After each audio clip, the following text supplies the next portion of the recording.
Hello, everyone. Welcome back. This is a interview of the person who I love to talk about the most, Amanda Lawrence. So, brief history on her: she is a five-time world champion, 2019 and then 2021 to 24 in powerlifting. There was no world's competition in 2020 due to COVID, so she's five times consecutive world champion. One of those was with U.S. Virgin Islands, not America. So I don't know if we want to talk about that at any point here today. She has the world records for 84 kilogram for squat, deadlift, and total in powerlifting, right? And she keeps breaking her own world records, so that's kind of cool. She goes and sets them and breaks them meet after meet after meet. So kind of give you a brief history about her. So she got into powerlifting. I can't remember what year was that. 2019 was my first meet, so I guess the beginning of 2019. I'm sorry. Oh my gosh, 2016. 2016. I was thinking of Worlds. 2016. It's been a minute. Yeah. So it's been, like what, 8 years now? 9 years almost, yeah. So I actually had your records pulled up. I got to slide these off, otherwise everyone's going to see it before I even say it. Yeah, your first official IPF meet was Twin Ports Raw Open in 2016. You remember what your total was that meet? I just know the squat I missed. That was it, just the number. I don't know the total. It was insignificant. Your total right here was 397.5 kilograms. Wow. And then the squat you missed, 180? In pounds, it was 396 pounds. I remember that like yesterday. That still burns. It's the misses that eat at you. But So your first total was 397.5. What was your most recent total? My best total is 647 kilo. My most recent one, I just competed at Sheffield in England this last month, but that was 642.5. I missed a couple attempts. So when you miss attempts, you lose kilos on the world on your total. So that's kind of costly. But that's the kind of meet where you're going for world records. You're aiming high, big risk, big reward, or it goes the other way, So since 2016, just over 9 years, you've added like 250 kilograms to your total. Something like that. Yeah. It's pretty good work. So Amanda Lawrence, she grew up in Minnesota, so she's a friend of mine out of the St. Cloud area. Monticello, you played a couple sports when you were younger? My main ones definitely were basketball and soccer. Mostly soccer. I would play that year-round sort of thing, indoors and whatnot. That kept me busy traveling all over the place, not just in Minnesota, across the U.S., so it was nice having kind of like that team aspect there. And I guess in some ways that definitely transfers over to powerlifting, although like I know it's an individual sport per se. You're the only one going out on the platform like that, but it takes a whole team, quite literally your coach, your other athletes on the team, your family there, your friends there supporting, like to put out these big performances like this. So yeah, I like that kind of sports have always been my thing growing up, and I've always tried to, I guess, be the best at them. And powerlifting just gave me that opportunity to do something like after high school, or in some cases for people after college. And it's really for all ages, which is really cool to see. So your first powerlifting meet was 2016. When did you actually start lifting weights? Was that in high school or was that afterwards? No, the soccer coach in high school always told us that we needed to go in the weight room and they give us these workouts. But I was intimidated to go in the weight room at the time. It's and that's kind of why I post and do what I do to help inspire and encourage other women that it's not scary to lift weights. Not even just environment wise, but it also you're not going to look like quote unquote a man if you're lifting. Yeah, I mean we're we can be strong too, and it's for everyone. But yeah, I didn't really start touching a weight until so I signed up for my first meet. It was June of 2016, and I first specifically started powerlifting training on a program January of that year. So I guess you could say, sure, I was in the gym doing my bodybuilding stuff, But to be honest with you, I didn't even think about touching a barbell, like squatting or anything like that until like I met this guy. So I owe everything to John. But No, you don't. you know, yeah. So I guess the weight room, I didn't really start till after high school. So, Yeah. and I'm 27 now. No, that's probably one of my favorite memories of all time. I remember walking into the gym sometime like December of 2015 or something like that. I think you and Calvin weren't dating then, but I think I had talked to Calvin a few times. I just moved back into the St. Cloud area after grad school, and he had talked about knowing you. So then I come over and start talking to you too, because I'm sitting there watching you squat 225 pounds for reps in the squat rack, like it was nothing and not that big of a deal. We're just Hey, bodybuilding, bro. have you ever tried powerlifting before? No, what's that? And then, and then that went in for a wild ride, because I've had conversations like that before with other people that did not go very well, where people are like, no, I don't want to do that, and then here, lo and behold, you're prime candidate, you're lifting and then looking for something, and then you went out and did your first meet, 2016, and I think didn't you set all the state records in that meet, or maybe it wasn't? Yeah. Or a lot of them, anyways. I didn't. You were coaching me, Yep. I think, at that meet. Yeah. And, well, first of all, I was super impressed with you at the gym because, like, you were the guy squatting, like, 4 or 5 plates on each side. And I was like, dang. But and now that's not even that so big of a deal anymore to you. It was inspirational, you know what I mean? No, it really is. It's a lot of 500 pounds, a lot of weight. But anyways. What's your world record squat? First meet, yeah, I got a lot. So my American record's higher than my world record. It's 564 pounds. Okay, 500 My isn't world a lot. record's like 550 pounds. It might be 549 pounds. I don't know the conversions with the kilo, because the way it works with world records is you always do like a half a kilo chip.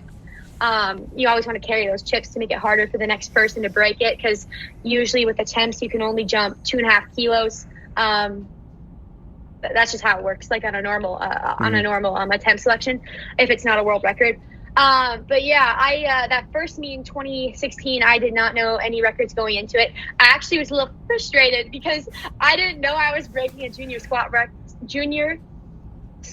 world record. At the time you could break them, or sorry, American meets, record. Yeah. At the time I didn't know you could break an American record at a local meet. And he loaded it up, and then I'm like, what is happening? So I guess yeah. I knew. I never told you. Decent at it. Yeah, I think in your words, you didn't want it to get to my head, but I don't know. I don't know about that, but I just didn't want to freak you out, and then I don't know if that was a good move yeah, or maybe, not, yeah. But yeah. So, anyways, you've had extensive careers so far, and I feel like you're just getting started. Other people might say differently, but yeah. You know, that's the thing with powerlifting is like it's always going to be up and down, because at the end of the day, our bodies, you can't control like when they're going to have little injuries here and there. And this isn't like a sport that's like, I don't know, football or soccer, like where you just have to maybe get back in shape sort of thing. Like if you take a month off, like your lifts are going to tank. And that's the aspect with powerlifting that's so hard, because like, you know, obviously you want to stay healthy and keep building off one meet to the next, but that's not necessarily always the case, right? This strength training to this level, like, yeah, it's hard on the body, but you know, you can also power lift for what you want it to be, right? You don't need to take it to this extreme. Like there's a lot of people who go in the gym every day and just, you know, whatever weights they want to hit, it's good enough for them. They don't necessarily always need to go for like max out singles, right? Maybe they just want to do reps sort of thing. But yeah, I just think it's cool. It's something that brings people in the gym. It keeps them going. Like it's usually, like, I don't know, I personally, and a lot of other people experience burnout. They're just going to the gym for cardio alone. Like this is just, it's a fun community. Everyone's encouraging and uplifting, and it's also fun to see your numbers, you know, improve over time, hitting little PRs here and there. And like I said, really it's for all ages. Like my first national meet would have been in 2017, I believe. And there's a 90-year-old woman out there. 90? 90 something, yeah. She was squatting the barbell with like a collar, or it was, you know, it doesn't matter the weight, but she was out there. And that was inspiring to see, because like, dang, you're still going. But, yeah. So I see that, like, there's videos on Instagram all the time too, of, like, kids going out there and doing their first competition and all that kind of stuff too, and that's kind of unique to see it all the way from, you know, younger than 10 years old up to apparently 90.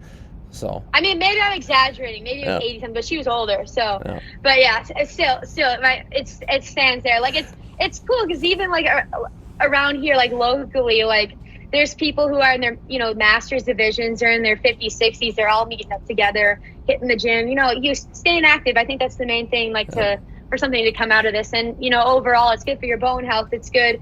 You know, so people are saying sedentary. They're, you know, their muscles aren't, they're not losing that, right? So, yeah, I don't know. It keeps people moving, and yeah, I think it's a win-win.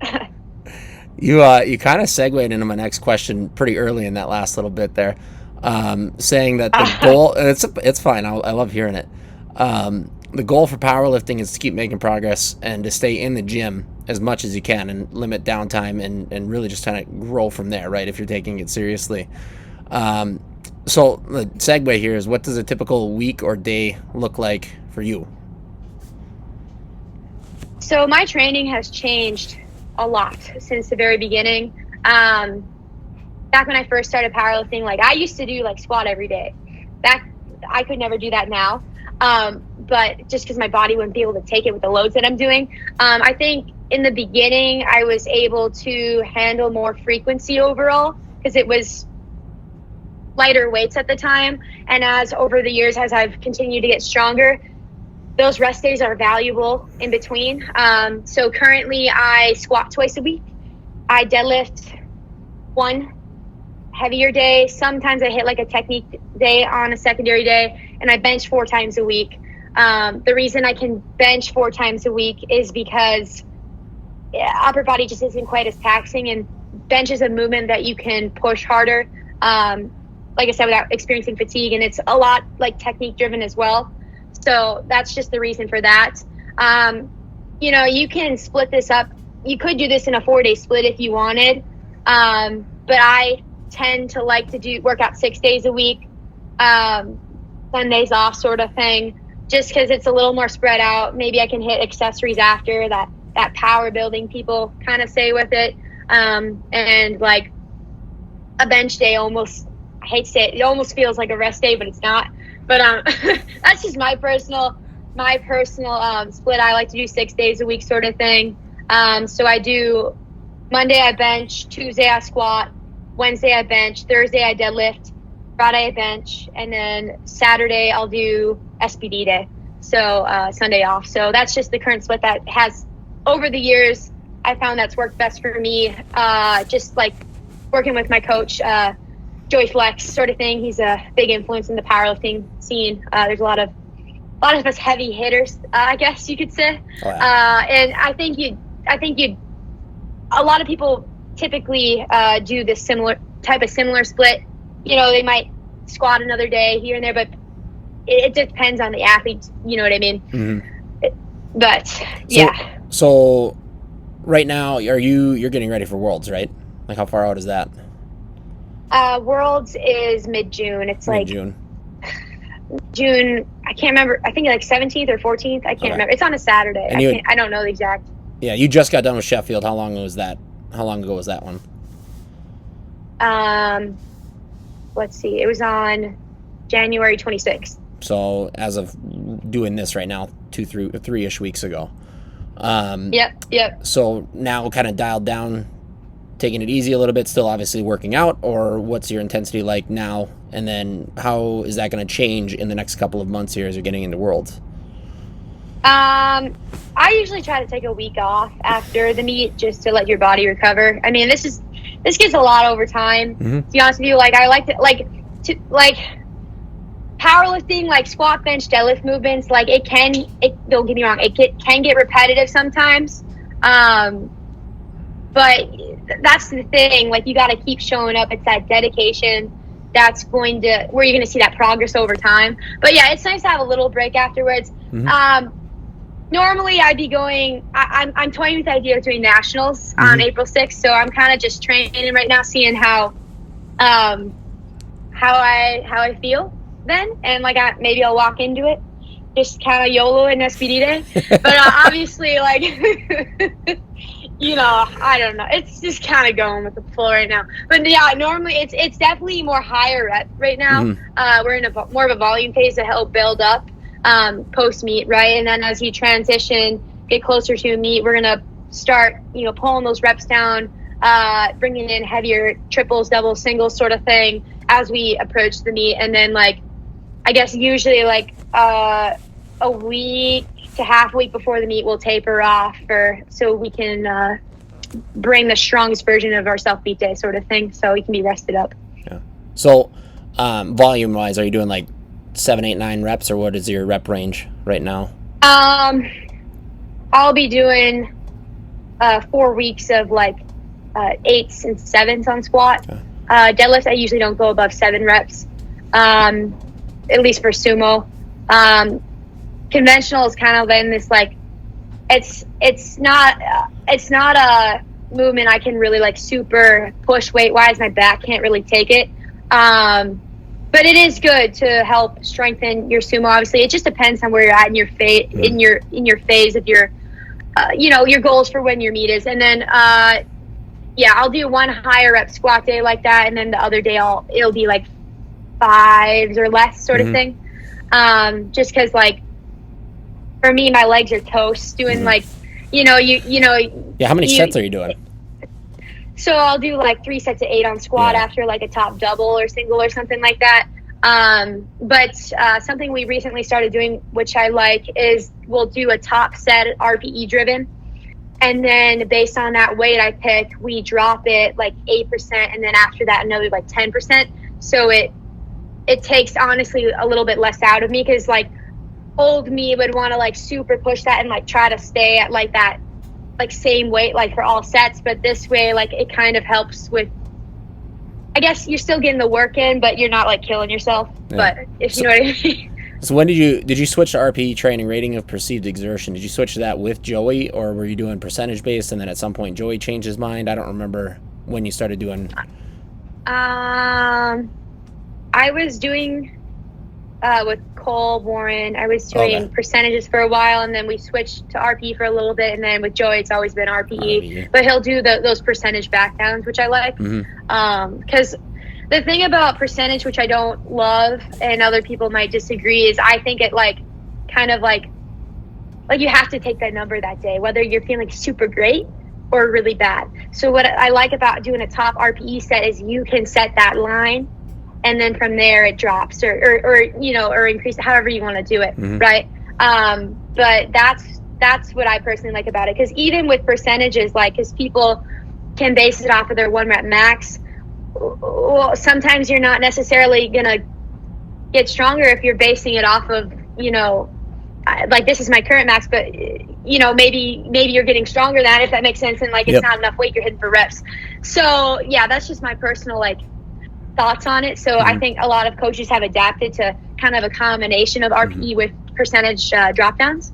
But I definitely it takes some trust in an athlete too with RPE, because a lot of people can overshoot, and I'm not saying I'm innocent with that, but it happens, right? We all want to be strong. We want to hit numbers, but my critique of it has always been that you have to know, you have to have at least some level of experience and know what it feels like to lift a heavy single to a 1 rep max consistently for a while, and then you get that understanding of, okay, I'm pretty close to my limit today. Because more with novice lifters, right? That's usually where I'm spending most of my time now with training people is, come in, just start working out, and then try to figure out what you're capable of doing that day. But really, that degree of variance is so wide. But when you get to that more intermediate phase, right? That. Yeah. I agree with that, because like I definitely start out with percentages first to get an understanding of training, and then after that you can develop into learning RPE more. And it's going to be kind of trial and error with it, right? And some days, like, you can like text your coach and like they'll give you the go, like, you can go above it sort of thing, feeling really good. So I just think there's more there's more options with RPE. Yes. Oh yeah. More leeway. So we talked about this with the other interview that I did, is like, what do you do when you're not feeling great on a given day? Like if you have an athlete that's not performing well, and I think RP is the answer to that, almost more so than preventing you from well, it is preventing you from overshooting, but just stopping you from pushing yourself too aggressively on the days that you can't handle it. Yeah, exactly. I mean, I will say, like, it's hard to tell RPE, like, pretty much below, like, an RPE 6, because how, say you have a single at RPE 6, right? Like, you're supposed to choose a weight that you could do for 5, but you really stop at 1 rep. Like, it's kind of hard to know if you have more than 4 reps left in the tank. So, like, you can't really, in my opinion, prescribe lower than that. I just went and did a bodybuilding workout with my buddy today, and his first time back in the gym after he had a surgery, and I haven't trained that way in a while, so we grabbed some dumbbells. I'm like, all right, yeah, I can hit this incline press for 10 reps, and I get to like rep 4 or 5. I'm like, oh yeah, this feels awesome. Rep 6, I'm like starting to struggle. Rep 7, I'm like, oh, I'm done. So just you just so far out there, you don't understand or know, how you're gonna feel till you get close to that failure point. But I do think accessories are okay, a lot more okay to train to failure. It's just barbell movements, compounds. You got to be careful. The stuff you can load up really, really heavy. Yes. Yeah. So right now 3 sets of 8, RPE 7ish. You said. It'll progress. So it'll be like a 6 and go to like maybe like an 8. Yeah. I mean, I'm not maxing out reps. More so as we get to like that's the heavier stuff is for like a top set per se. To be honest with you, it starts to become more of a endurance thing than anything. You got 450 pounds in your back for like, if you're doing proper resets and braces between each rep, it's upwards of 45 seconds on your back. It's tiring. You're with your core and, your back. So that's an aspect also. Like what my coach likes to say is like, because those later reps, like reps maybe 6, 7, 8, those are what's going to bring out the weaknesses in your lift. And that's what it's going to help strengthen, if that makes sense. So I guess that's the idea of them, and to obviously help build muscle and get stronger. And then do you tailor your accessory movements based on the weaknesses that come out with those sets, or how do you figure those accessory movements out? So I do a lot of like bench variations, for example, like barbell bench variations. I'm not big on dumbbell, like super heavy dumbbell pressing movements, just for me, just because of my like shoulders. Like it doesn't, it kind of, I don't know if it's double jointed, but they feel like they can roll out of the socket easy. It's been like that since I was a kid. So I don't like doing like heavy, like dumbbell press sort of thing, but I will push like close grip, bench, Larson press, Spoto press, that sort, or incline, that sort of thing, like barbell. I think for me, like the belt squat or like maybe single leg press is what I would do the most, for like pushing more to like help translate over for squats. I think it depends on the person though, because like, just for me personally, I'm pretty developed in my leg region, and it's not really a weakness that I need to work on. Like doing like 8s on squats is a lot, and just hitting the work also with my secondary day. But it really depends on the person. If you're just starting out lifting, I do agree that you need more lower body movements, and you can even bump up the frequency on squat to like 3 times a week, or whatever. But for me personally, like I'm mostly doing like heavy rows to help with deadlifts, and doing like variations of bench, like I said, after that helps me a lot. Not a ton for legs. It really, if you think really training SBD is going to make you stronger at SBD. These accessories, sure, they're going to help with like, small weaknesses, I guess. But like, I'm kind of a firm believer in just, there's a lot of powerlifters who don't even do accessories, believe it or not. They just do SBD, and like that does work as well. But I think over time, like, yeah, it's good. It's good to train other things, especially like with all the pressing movements that we do. You should do an antagonizing movement, like rowing with it, so you don't get kind of overdeveloped. I don't work with a ton of elite powerlifters in my clinical population, but I would say that's that makes sense to me. Where we got to train some of those antagonistic movements once in a while, just to keep things from overdeveloping, overtraining that way, but.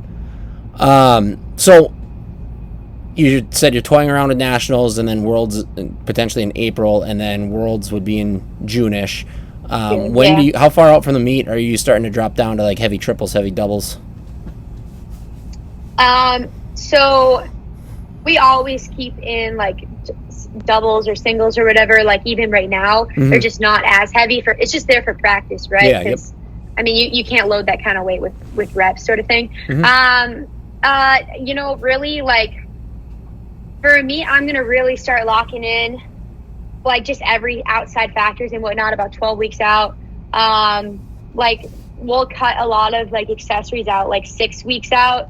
I would say my heaviest singles are going to be like within the 6 weeks mark. Probably my last heaviest single will be 3 weeks out from the meet, sort of thing. It just kind of depends on how the training's working or with the meet, like how it's leading up. Because what a lot of us do is like it's week 1 to week 4 training. Week 1 is you go lighter, and then it progresses up throughout the block. Weeks 3 and weeks 4 are going to be heavier, if that makes sense. But yeah, I mean, definitely hitting heavy weights like that 6 week out mark. Yeah, because you just can't, your body can't take training at those heavy loads like that. Your risk for injury increases substantially. So yeah, I mean, you just got to be smart when training, like year round with what you're doing. Like when in off season, that's when you can start to look at more variations, right?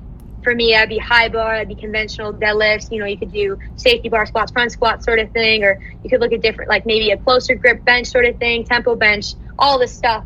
But yeah, as you get closer to the meet, we're going to lock in, do our regular SBD movements, taper off accessories, and start hitting those heavier lifts. Yeah. Yeah. And you said taper off the accessories around 6 weeks out. So just because to be honest, they're not doing a whole lot for you other than taking away from what you can do other places. Yeah. So you said last heavy squat is 3 weeks out, and then you still are squatting lighter weights up until the week of moderate weight, like because you just don't want to take something too heavy too close out, right? Because your body needs time to recover. Like you're not gonna like drop off totally, if you know what I mean.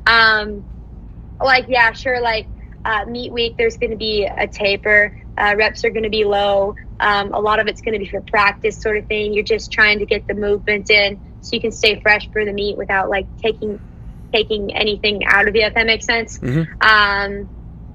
But yeah, you're still like going in training pretty much all week. Like I'll take like I like taking 2 days off before the meet. Some people like to take 1 day off. It depends on it's usually just bench that they'll want to train close to the meet because they feel like they need practice with it. But yeah, usually the heaviest stuff's going to be 3 weeks out. So ideally, I mean, it depends on how things go. That's the thing. Like it's hard to plan things out like this because bottom line, there's a lot of outside factors that go into how your training day is going to be. And it's not always going to necessarily be that day that you're hoping it to be. So you got to be flexible and you got to learn how to adapt and maybe you have to plan for a different time and that's fine. That's being an athlete, right? But yeah, I think people sometimes get so stuck in their head like things have to be like XYZ, but it's not always how it works, right? And especially like you just got to be versatile, and especially traveling overseas like I do with these meets, like you're in a whole different world, right? Like for one, the time zone's different, the food's different, your sleeping's different, everything is off, and that's just something you just gotta roll with the punches and adjust, and you're still expected to go out there and do your absolute best and put out a big performance because I don't know, there's no excuse. But and you got 1 day to do it. You have to be ready on that day. All in one day. Some of my meets have been 2 hours and 7 minutes from start to finish because I was notified for being drug tested. That's very fast. If you're putting up three attempts of squat, bench, and deadlift in your heaviest possible in one day. So it's like you don't get literally any rest between the lifts. Some meets, you like to catch your breath. You just gotta immediately go into the next warming up. But that's just what it is. It's the day. When's the last? So you said obviously variance there. When's the last time you squat, bench, and deadlift before you meet? How many days out for each of those? So I'll bench 2 days. I like taking. Okay, so if my meet's on a Saturday, at times I've done squats like a Monday and then really low reps Wednesday. I'll deadlift once a week. That'll be on Wednesday, and then I'll bench 3 times that week.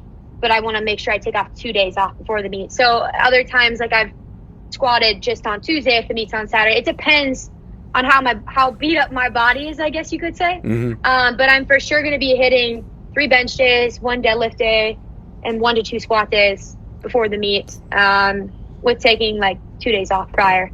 And you can fit that all in quite easily. They're just overlapping lifts for the day. So it's just like, it's super light. It's super light. So like, it's not, it sounds like a lot when I'm saying it, but it's not. Yeah. Do you feel pretty crappy 3-4 weeks out?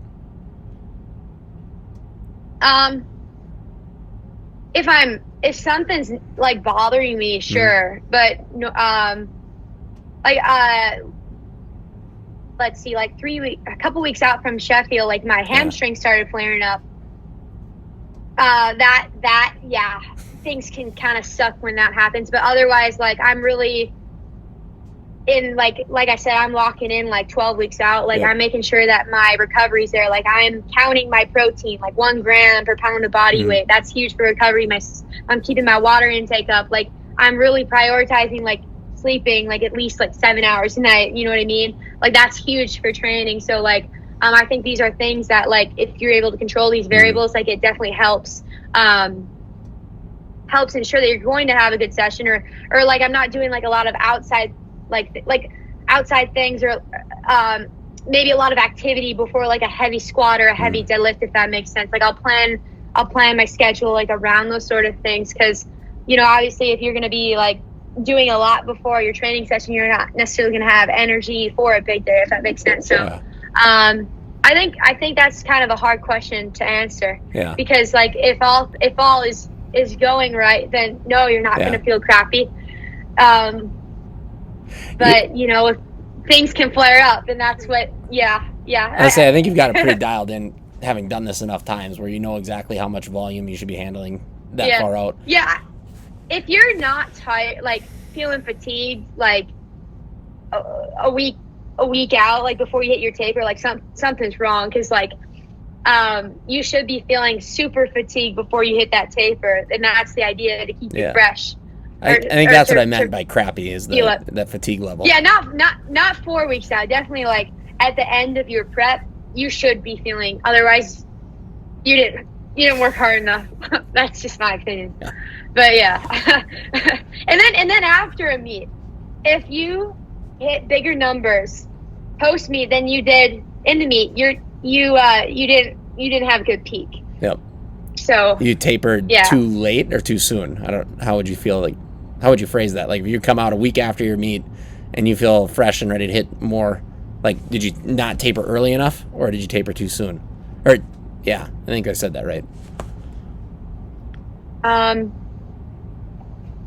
think you just didn't train hard enough before you taper. Okay. I mean, why are you feeling stronger after the meet, right? I don't know. It wasn't timed out right. That makes sense. I mean, that happens sometimes, but.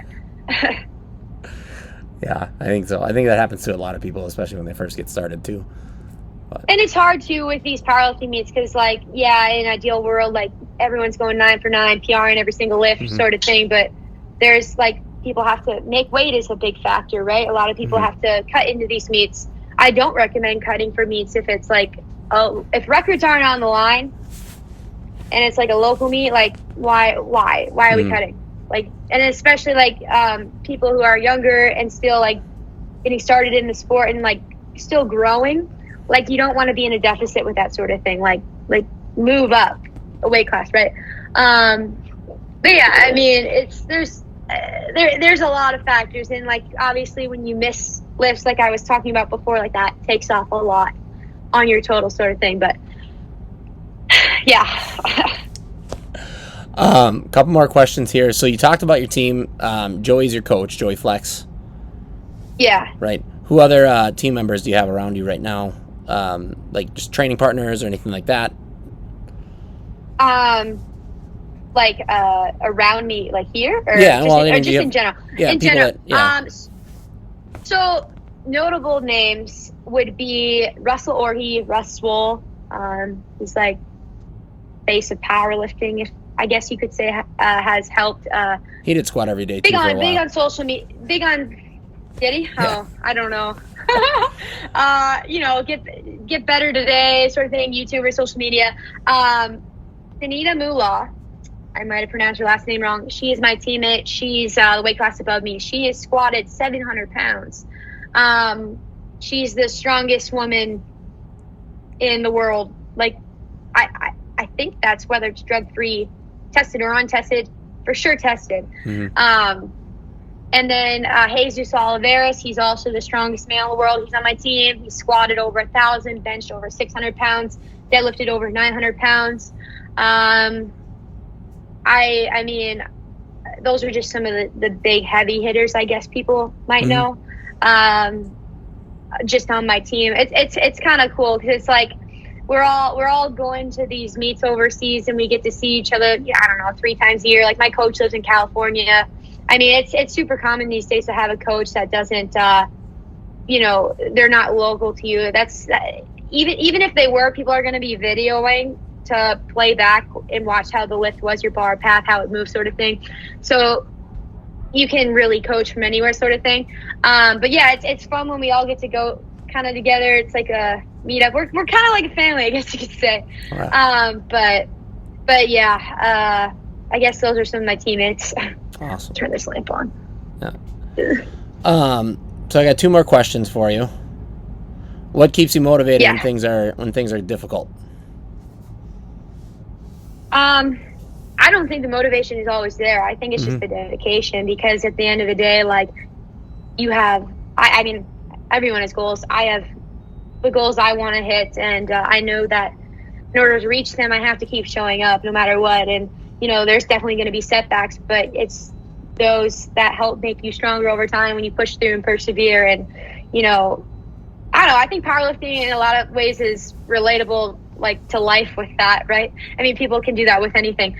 But yeah, I think for me, like also like, I feel like a lot of people look up to me, and like I try to be a good role model for younger girls, or just people in general in this sport, and try to encourage them to, grab a barbell and, try squatting, encouraging them to powerlift, kind of like what you did with me, sort of thing. Cause it changed my life, and I've been a lot of cool places, and I've met a lot of people, in this, and, I'll be, forever grateful for that, and for every opportunity I have to, go overseas and represent the USA. So, but yeah, I think it's like, it sounds like a lot to train for like weeks, months, years on end for like one event. But like when I'm out there pulling a world record deadlift of 593 pounds, like that's just what I live for. Like in front of like a 2,000 person crowd, everyone's cheering you on, like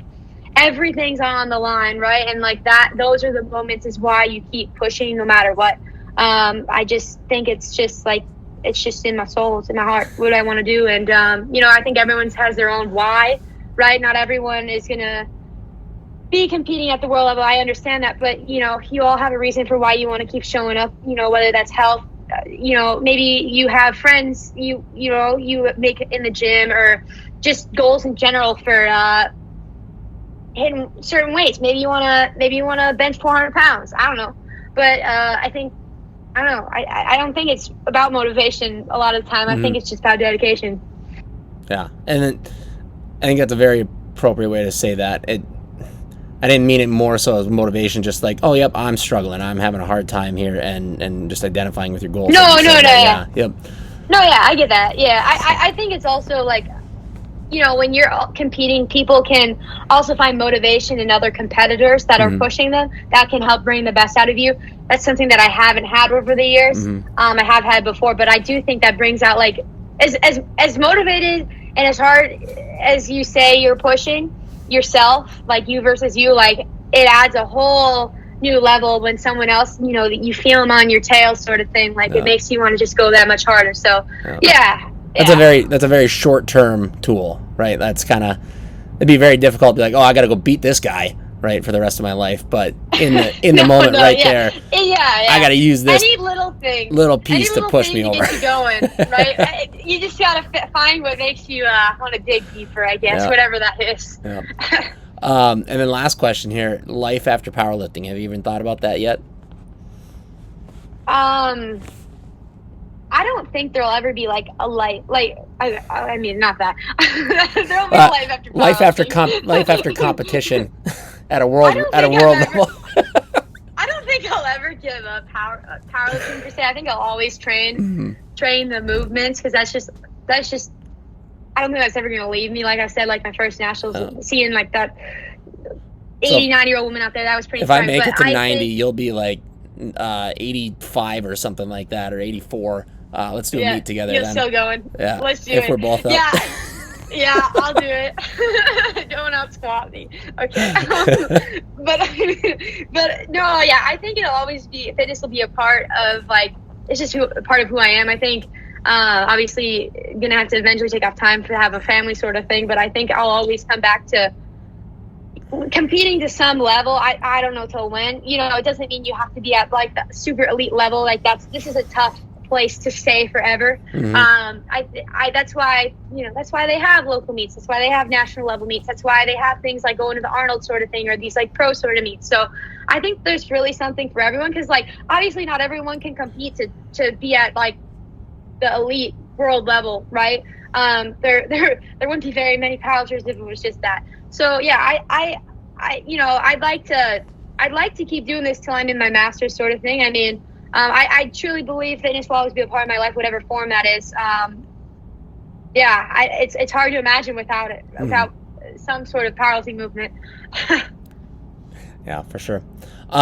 So again, this interview is for a bunch of students in one of my undergraduate courses. Do you have any advice or anything that you want to impart upon them before we wrap this up here? Yeah, I mean, for me, like I guess when I was going to school, I always used weight training, going to the gym. I joked it was like Friday nights at the bar as kind of like a release for like school stressful. And I know it can like be tough at times, but if you guys just keep pushing through, like you'll make it in the end, and it'll all be worth it. And yeah, I mean, I don't know. You gotta find love in what you do, right? So, I guess yeah, you just got to keep going, stay strong. Perfect. Well, Amanda, thank you for taking the time for this, and I hope that everyone here finds some value in it, and just more importantly, I'm happy to have met you and to see how far you've come so far. So. Thanks, John. Wouldn't be out here without you. So,